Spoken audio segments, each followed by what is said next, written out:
In a historic day that witnessed the beginning of ex-Egyptian President Hosni Mubarak's trial, hundreds of his supporters showed up in front of the police academy where the preliminary trial was set to take place. Protesters opposing Mubarak also made it to the scene. And what started off as peaceful protesting quickly escalated into violence.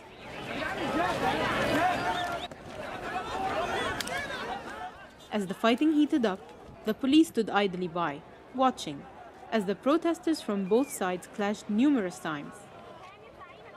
Among the Mubarak supporters was Dia, who explains why he came to show support. How do you expect me, after spending 30 years calling Mubarak as His Excellency, day and night, to no longer be loyal to him anymore, he says. When asked about death charges against Mubarak, Dia discredits them instantly. He never gave those orders, he says. If you're a protester, walking in the street demanding freedom and equality, why would you go to attack police stations? Just as he had no sympathy for protesters he believed attacked police stations, he even had less compassion for those killed on the streets. Violence has to be met with violence. Of course, that's the least the police could do, he says. On another hand, Walid Rashid was there to stress on his opposition of the Mubarak regime. I wanted to come to be an eyewitness of the trial of a man who stole the best years of my generation's life, he says.